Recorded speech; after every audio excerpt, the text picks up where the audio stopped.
Hi, sweeties. If you're new here, hi, how are you? I'm Dana. It's nice to meet you. And if you're returning, welcome back. Either way, thank you for spending time with me.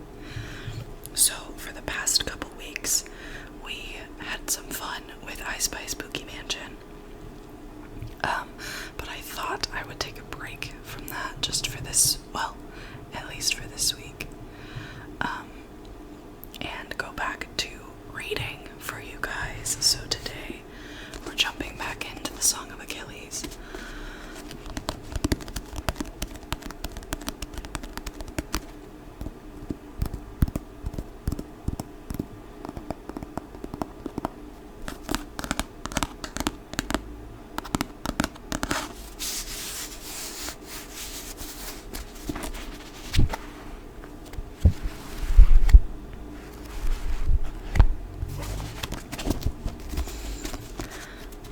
So I think this time I am going to do 2 chapters just because our first video with this ended up being 50 minutes and I had said that I wanted these videos to be about an hour, but I have since changed my mind. I feel like that's a little long. So we're gonna knock it back to 2 chapters. But that still should be fine, you know? So yeah, I'm excited to get back into it with you guys.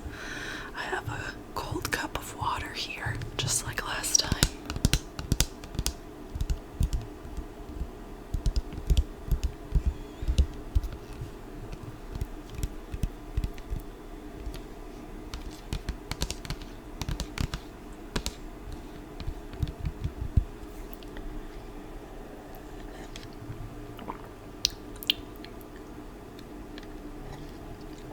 Refreshing.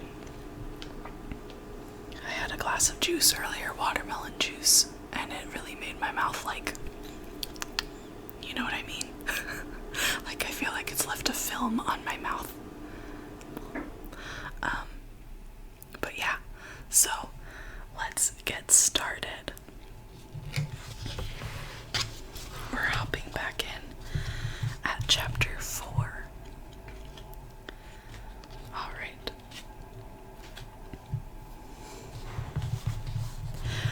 Meals in the vaulted dining hall were my only relief.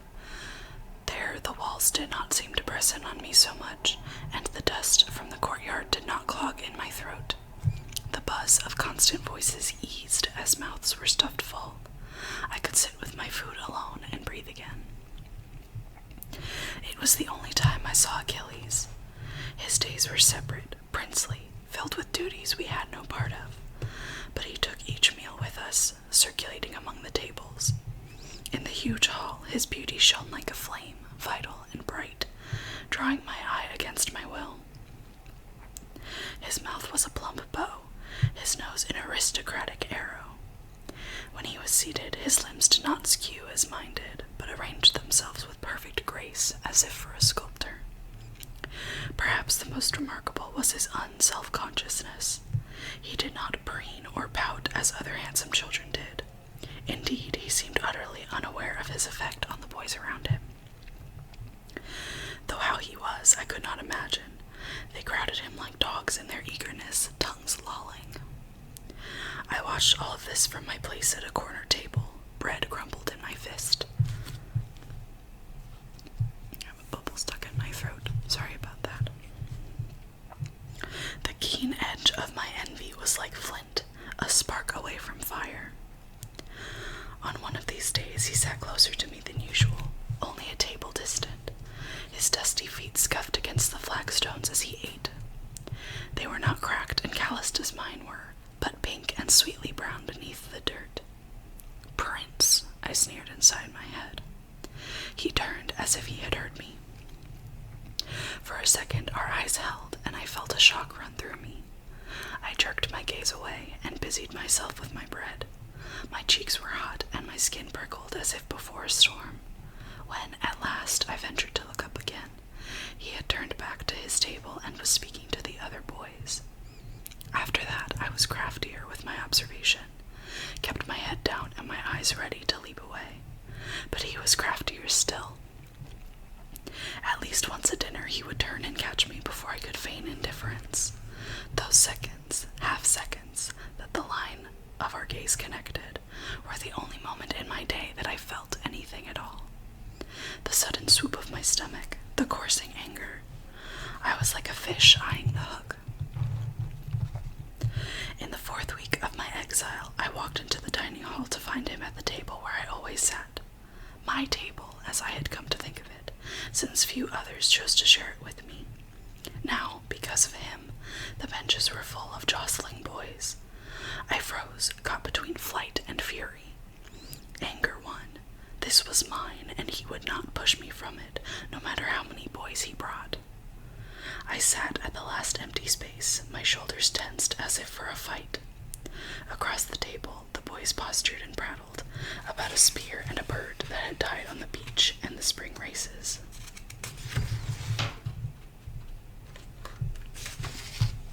I did not hear them. His presence was like a stone in my shoe, impossible to ignore. His skin was the color of just pressed olive oil, and smooth as polished wood, without the scabs and blemishes that covered the rest of us. Dinner finished and the plates were cleared. A harvest moon, full and orange, hung in the dusk beyond the dining room's windows. Yet Achilles lingered. Absently he pushed the hair from his eyes. It had grown longer over the weeks I had been here. He reached for a bowl on the table that held figs and gathered several in his hands.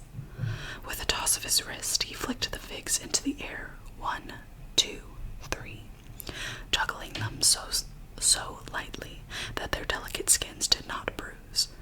He added a 4th, then a 5th. Boys hooted and clapped. More, more. The fruits flew, colors blurring, so fast they seemed to not touch his hands, to tumble of their own accord. Juggling was a trick of low mummers and beggars, but he made it something else. A living pattern painted on the air, so beautiful even I could not pretend disinterest. His gaze, which had been following the circling fruit, flickered to mine. I did not have time to look away before he said, softly but distinctly, "Catch." A fig leapt from the pattern in a graceful arc toward me. It fell into the cup of my palms, soft and slightly warm. I was aware of the boys cheering. One by one, Achilles caught the remaining fruits, returned them to the table with a performer's flourish, except for the last, which he ate, the dark flesh parting to pink seeds under his teeth. The fruit was perfectly ripe, juice brimming. Without thinking, I brought the one he had thrown to me to my lips. Its burst of grainy sweetness filled my mouth. The skin was downy on my tongue. I had loved figs once. He stood, and the boys chorused their farewells. I thought he might look at me again, but he only turned and vanished back to his room on the other side of the palace. The next day, Peleus returned to the palace, and I was brought before him in his throne room, smoky and sharp from a yew-wood fire. Duly I knelt, saluted, received his famously charitable smile. Patroclus, I told him when he asked. I was almost accustomed to it now, the bareness of my name, without my father's behind it. Peleus nodded. He seemed old to me, bent over, but he was no more than 50, my father's age. He did not look like a man who could have conquered a goddess or produced such a child as Achilles. You are here because you killed a boy. Do you understand this? This was the cruelty of adults. Do you understand? Yes, I told him. I could have told him more, of the dreams that left me bleary and bloodshot, the almost screams that scraped my throat as I swallowed them down, the way the stars turned and turned through the night above my unsleeping eyes. You are welcome here. You may still make a good man. He meant it as comfort. Later that day, perhaps from him, perhaps from a listening servant, the boys learned at last of the reason for my exile. I should have expected it. I had heard them gossip of others often enough. Rumors were the only coin the boys had to trade in. Still, it took me by by surprise to see the sudden change in them, the fear and fascination blooming on their faces as I passed. Now, even the boldest of them would whisper a prayer if he brushed against me. Bad luck could be caught, and the Aranyes,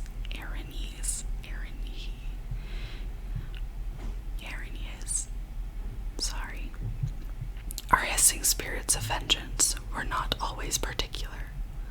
The boys watched from a safe distance, enthralled. Will they drink his blood, do you think? Their whispers choked me, turned the food in my mouth to ash. I pushed away my plate and sought out corners and spare halls where I might sit undisturbed, except for the occasional passing servant. My narrow world narrowed further, to the cracks in the floor, the carved whorls in stone walls. They rasped softly as I traced them with my fingertip. I heard you were here. A clear voice like ice-melted streams. My head jerked up. I was in a storeroom, my knees against my chest, wedged between jars of thick-pressed olive oil. I had been dreaming myself a fish, silvered by the sun as it leapt from the sea. The waves dissolved, became amphorae and grain sacks again. It was Achilles standing over me. His face was serious, the green of his eyes steady as he regarded me. I prickled with guilt. I was not supposed to be there, and I knew it. I have been looking for you, he said. The words were expressionless. They carried no hint of anything I could read. You have not been going to morning drills. My face went red. Behind the guilt, anger rose slow and dull. It was his right to chastise me, but I hated him for it. How do you know? You aren't there. The master noticed and spoke to my father. And he sent you. I wanted to make him feel ugly for his tale-bearing. No, I came on my own. Achilles' voice was cool, but I saw his jaw tighten just a little. I overheard them speaking. I have come to see if you are ill. I did not answer. He studied me a moment. My father is considering punishment, he said. We knew what that meant. Punishment was corporal and usually public. A prince would never be whipped, but I was no longer a prince. You are not ill, he said. No, I answered dully. Then that will not serve as your excuse. What? In my fear, I could not follow him. Your excuse for where you have been. His voice was patient. So you will not be punished. What will you say? I don't know. You must say something. His insistence sparked anger in me. You are the prince, I snapped. That surprised him. He tilted his head a little, like a curious bird. So speak to your father and say I was with you. He will excuse it. I said this more confidently than I felt. If I had spoken to my father for another boy, he would have been whipped out of spite. But I was not Achilles. The slightest crease appeared between his eyes. I do not like to lie, he said. It was the sort of innocence other boys taunted out of you. Even if you felt it, you did not say it. Then take me with you to your lessons, I said, so it won't be a lie. His eyebrows lifted and he regarded me. He was utterly still, the type of quiet that I had thought could not belong to humans. A stilling of everything but breath and pulse, like a deer listening for the hunter's bow. I found myself holding my breath. Then something shifted in his face, a decision. Come, he said. Where? I was wary. Perhaps now I would be punished for suggesting deceit. To my liar lesson. So, as you say, it will not be a lie. After, we will speak with my father. Now? Yes, why not? He watched me, curious. Why not? When I stood to follow him, my limbs ached from so long seated on cool stone. My chest trilled with something I could not quite name. Escape and danger and hope all at once. We walked in silence through the winding halls and came at length to a small room, holding only large chest and stools for sitting. Achilles gestured to one, and I went to it, leather pulled taut over a square wooden frame, a musician's chair. I had seen them only when bards came infrequently to play at my father's fireside. Achilles opened the chest. He pulled a lyre from it and held it out to me. "I don't play," I told him. His forehead wrinkled at this. "Never?" Strangely, I found myself not wishing to disappoint him. My father did not like music. "So, your father is not here." I took the lyre. It was cool to the touch and smooth. I slid my fingers over the strings, heard the humming almost note. It was the lyre I had seen him with the first day I came. Achilles bent again into the trunk, pulled out a second instrument, and came to join me. He settled it on his knees. The wood was carved and golden and shone with careful keeping. It was my mother's lyre, the one my father had sent as part of my price. Achilles plucked a string. The note rose warm and resonant, sweetly pure. My mother had always pulled her chair close to the bards when they came, so close my father would scowl and the servants would whisper. I remembered suddenly the dark gleam of her eyes in the firelight as she watched the bard's hands. The look on her face was like thirst. Achilles plucked another string, and a note rang out, deeper than the other. His hand reached for a peg, turned it. "That is my mother's lyre," I almost said. The words were in my mouth, and behind them others crowded close. "That is my lyre." But I did not speak. What would he say to such a statement? The lyre was his now. I swallowed, my throat dry. "It is beautiful." "My father gave it to me," he said carelessly. Only the way his fingers held it, so gently, stopped me from rising in rage. He did not notice. "You can hold it if you like." The wood would be smooth and known as my skin. "No," I said through the ache in my chest. "I will not cry in front of him." He started to say something, but at that moment the teacher entered, a man of indeterminate middle age. He had the calloused hands of a musician and carried his own lyre, carved of dark walnut. "Who is this?" he asked. His voice was harsh and loud. "A musician, but not a singer." "This is Patroclus," Achilles said. "He does not play, but he will learn." "Not on that instrument." The man's hand swooped down to pluck the lyre from my hands. Instinctively, my fingers tightened on it. It was not as beautiful as my mother's lyre, but it was still a princely instrument. I did not want to give it up. I did not have to. Achilles had caught him by the wrist, mid-reach. "Yes, on that instrument, if he likes." The man was angry, but said no more. Achilles released him, and he sat stiffly. "Begin," he said. Achilles nodded and bent over the lyre. I did not have time to wonder about his intervention. His fingers touched the strings, and all my thoughts were displaced. The sound was pure and sweet as water, bright as lemons. It was like no music I had heard before. It had warmth as a fire does, a texture and weight like polished ivory. It buoyed and soothed at once. A few hairs slipped forward to hang over his eyes as he played. They were fine as the lyre strings themselves, and shone. He stopped, pushed back his hair, and turned to me. "Now you." I shook my head, full to spilling. I could not play now, not ever, if I could listen to him instead. "You play," I said. Achilles returned to his strings. The music rose again. This time he sang also, weaving his own accompaniment with a clear, rich treble. His head fell back a little, exposing his throat, supple and fawn-skinned soft. A small smile lifted the corner of his mouth. Without meaning to, I found myself leaning forward. When at last he ceased, my chest felt strangely hollowed. I watched him rise to replace the lyres, close the trunk. He bid farewell to the teacher, who turned and left.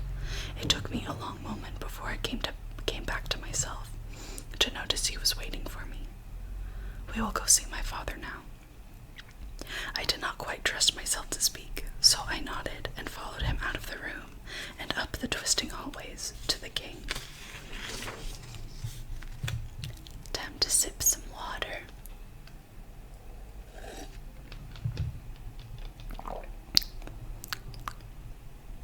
That's good stuff. I don't know if you can hear that. The ice is pretty small in there. Alright. Chapter 5. Achilles stopped me just inside the bronze-studded doors of Peleus' audience chamber. "Wait here," he said. Peleus was seated on a high-backed chair at the room's other end. An old man, one I had seen before with Peleus, stood near as if the two had been in conference. The fire smoked thickly, and the room felt hot and close. The walls were hung with deep-dyed pastries, and old weapons kept gleaming by servants. Achilles walked past them and knelt at his father's feet. "Father, I come to ask your pardon." "Oh." Peleus lifted an eyebrow. "Speak, then." From where I stood, his face looked cold and displeased. I was suddenly fearful. We had interrupted. Achilles had not even knocked. "I have taken Patroclus from his drills." My name sounded strange on his lips. I almost did not recognize it. The old king's brows drew together. "Who?" "Monociades," Achilles said. "Menoetius' son." "Ah." Peleus' gaze followed the carpet back to where I stood, trying not to fidget. "Yes, the boy the arms master wants to whip." "Yes, but it is not his fault. I forgot to say I wished him for a companion." "Thereupon" was the word he used. A brother in arms sworn to a prince by blood oaths and love. In war, these men were his honor guard. In peace, his closest advisors. It was a place of highest esteem. Another reason swarmed Peleus' son. I read that wrong. Hold on. Another reason the boys swarmed Peleus' son, showing off. They hoped to be chosen. Peleus' eyes narrowed. "Come here, Patroclus." The carpet was thick beneath my feet. I knelt a little behind Achilles. I could feel the king's gaze on me. "For many years now, Achilles, I have urged companions on you, and you have turned them away. Why this boy?" The question might have been my own. I had nothing to offer such a prince. Why, then, had he made a charity case of me? Peleus and I both waited for his answer. "He's surprising." I looked up, frowning. If he thought so, he was the only one. "Surprising," Peleus echoed. "Yes." Achilles explained no further, though I hoped he would. Peleus rubbed his nose in thought. "Well, the boy is an exile with a stain upon him. He will add no luster to your reputation." "I do not need him to," Achilles said, not proudly or boastfully, honestly. Peleus acknowledged this. "Yet the other boys will be envious that you have chosen such a one. What will you tell them?" "I will tell them nothing." The answer came with no hesitation, clear and crisp. "It is not for them to say what I do." I found my pulse beating thickly in my veins, fearing Peleus' anger. It did not come. Father and son met each other's gaze, and the faintest touch of amusement bloomed at the corner of Peleus' mouth. "Stand up, both of you." I did so, dizzily. "I pronounce your sentence. Achilles, you will give your apology to Amphidamas, and Patroclus will give his as well." "Yes, father." "That is all." He turned from us, back to his counselor, in dismissal. Outside again, Achilles was brisk. "I will see you at dinner," he said, and turned to go. An hour before, I would have said I was glad to be rid of him. Now, strangely, I felt stung. "Where are you going?"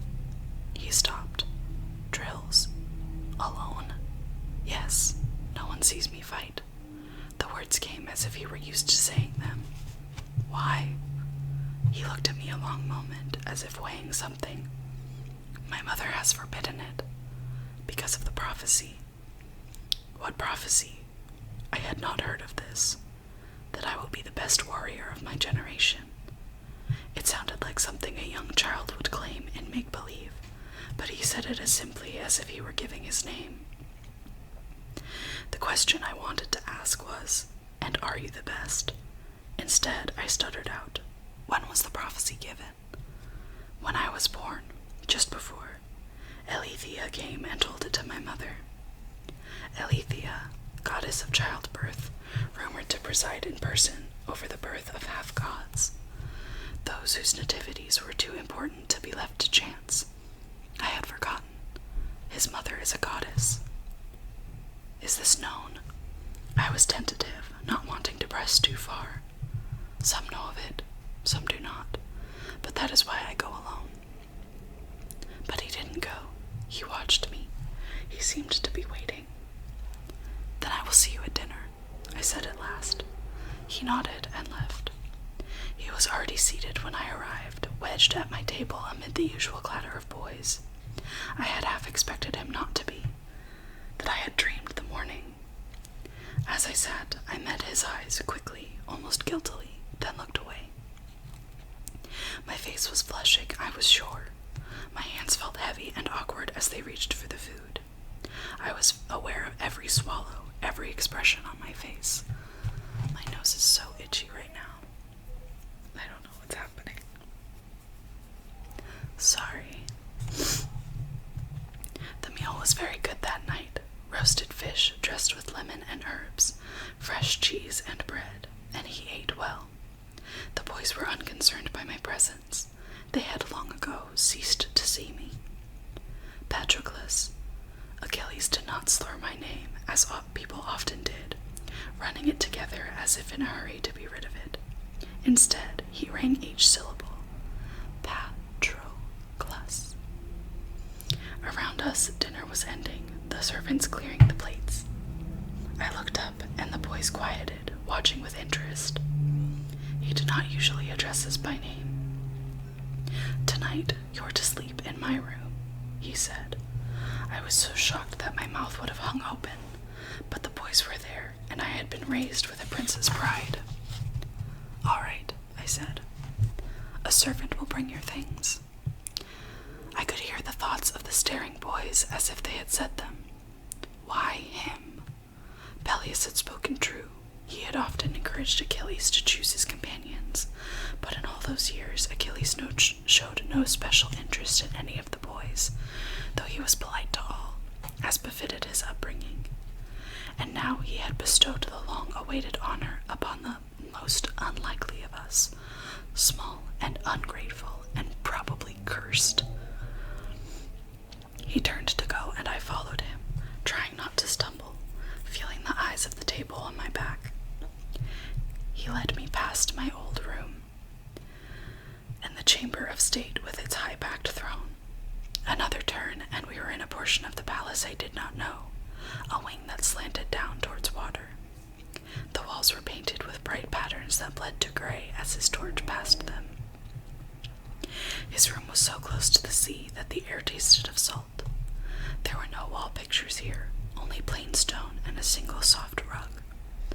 The furniture was simple but well made, carved from dark green wood I recognized as foreign. Off to one side I saw a thick pallet. He gestured to it. "That is for you." "Oh," saying thank you did not seem the right response. "Are you tired?" he asked. "No." He nodded as if I had said something wise. "Me neither." I nodded in turn, each of us warily polite, bobbing our head like birds. There was a silence. "Do you want to help me juggle?" "I don't know how." "You don't have to know. I'll show you." I was regretting saying I was not tired. I did not want to make a fool of myself in front of him.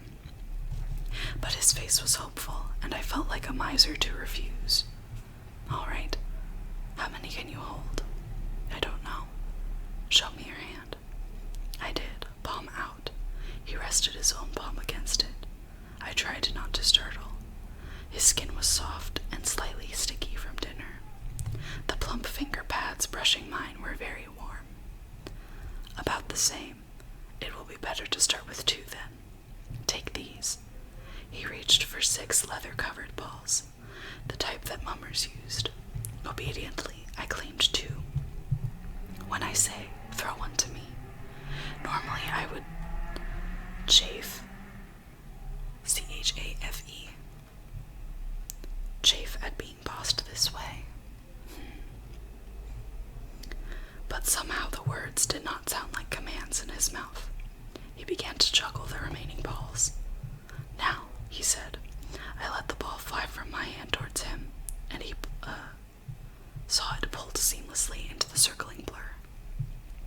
Again, he said. I threw another ball, and it joined the others.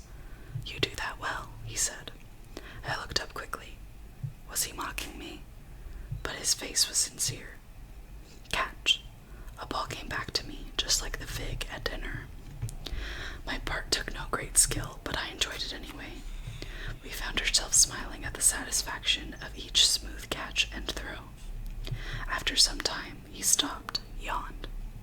It's late, he said. I was surprised to see the moon hung high outside the window. I had not noticed the minutes passing.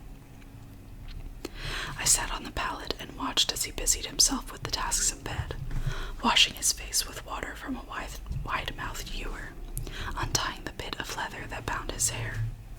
The silence brought my uneasiness back. Why was I here? Achilles snuffed out the torch. Good night, he said. Good night. The words felt strange in my mouth, like another language. Time passed. In the moonlight, I could just make out the shape of his face, sculptor perfect, from across the room. His lips were parted slightly, an arm thrown carelessly above his head. He looked different in sleep, beautiful but cold as moonlight, and I found myself wishing he would wake so that I might watch the life return. The next morning, after breakfast, I went back to the boys' room, expecting to find my things returned. They were not, and I saw that my bed had been stripped of its linens. I checked again after lunch and after spear practice, and then again before bed. But my old place remained empty and unmade. So, still, warily, I made my way to his room, half expecting a servant to stop me. None did. In the doorway of his room, I hesitated. He was within, lounging as I had seen him that first day, one leg dangling. Hello, he said. If he had shown any hesitation or surprise, I would have left, gone back and slept on the bare reeds rather than stay here. But he did not. There was only his easy tone and a sharp attention in his eyes. Hello, I answered, and went to take my place on the cot across the room. Slowly, I grew used to it. I no longer startled when he spoke, no longer waited for rebuke. I stopped expecting to be sent away. After dinner, my feet took me to his room out of habit, and I thought of the pallet where I lay as mine. At night, I still dreamed of the dead boy, but when I woke, sweaty and terror-stricken, the moon would be bright on the water outside, and I could hear the lick of the waves against the shore. In the dim light, I saw his easy breathing, the drowsy tangle of his limbs. In spite of myself, my pulse slowed. There was a vividness to him, even at rest, that made death and spirit seem foolish. After a time, I found I could sleep again. Time after that, the dreams lessened and dropped away. I learned that he was not so dignified as he looked. Beneath his poise and stillness was another face, full of mischief and faceted like a gem, catching the light. He liked to play games against his own skill, catching things with his eyes closed, setting himself impossible leaps over beds and chairs. When he smiled, the skin at the corners of his eyes crinkled like a leaf held to flame. He was like a flame himself. He glittered, drew eyes. There was a glamour to him, even on waking, with his hair tousled and his face still mottled with sleep. Up close, his feet looked almost unearthly. Perfectly formed pads of the toes, the tendons flickered like lyre strings. The heels were calloused white over pink from going everywhere barefoot. His father made him rub them with oils that smelled of sandalwood and pomegranate. He began to tell me the stories of his day before we drifted off to sleep. At first, I only listened, but after time, my tongue loosened. I began to tell my own stories, first of the palace, and later, small bits from before. The skipping stones, the wooden horse I had played with, the lyre from my mother's dowry. "I am glad your father sent it with you," he said. Soon our conversation spilled out of the night's confinement. I surprised myself with how much there was to say, about everything, the beach and dinner, and one boy or another. I stopped watching for ridicule, the scorpion's tail hidden in his words. He said what he meant. He was puzzled if you did not. Some people might have mistaken this for simplicity. But it is not, is it not a sort of genius to always cut to the heart? One afternoon, as I went to leave him to his private drills, he said, "Why don't you come with me?" His voice was a little strained. If I had not thought it impossible, I might have said he was nervous. The air, which had grown comfortable between us, felt suddenly taut. "All right," I said. It was the quiet hours of late afternoon. The palace slept out the heat and left us alone. We took the longest way, through the olive grove's twisting path, to the house where the arms were kept. I stood in the doorway as he selected his practice weapons, a spear and sword slightly blunted at the tip. I reached for my own, then hesitated. "Should I?" He shook his head. "No. I do not fight with others," he told me. I followed him outside to the packed sand circle. "Never?" "No." "Then how do you know that?" I trailed off as he took up a stance in the center, his spear in his hand, his sword at his waist. "That the prophecy is true?" "I guess I don't." Divine blood flows differently in each god-born child. Orpheus's voice made the trees weep. Heracles could kill a man by clapping him on the back. Achilles' miracle was his speed. His spear, as he began the first pass, moved faster than my eye could follow. It whirled, flashing forward, reversed, then flashed behind. The shaft seemed to flow in his hands. The dark gray point flickered like a snake's tongue. His feet beat the ground like a dancer, never still. I could not move, watching. I almost did not breathe. His face was calm and blank, not tensed with effort. I lost my place there. I'm okay now. His movements were so precise, I could almost see the men he fought, 10, 20 of them, advancing on all sides. He leapt, scything his spear, even as his other hand snatched the sword from its sheath. He swung out with them both, moving like liquid, like a fish through the waves. He stopped suddenly. I could hear his breaths, only a little louder than usual, in the still afternoon air. "Who trained you?" I asked. I did not know what else to say. "My father, a little. A little." I felt almost frightened. "No one else?" "No." I stepped forward. "Fight me." He made a sound almost like a laugh. "No, of course not." "Fight me." I felt in a trance. I had been trained a little by his father. Wait, I think I read that wrong. He had been trained a little by his father. The rest was, what? Divine.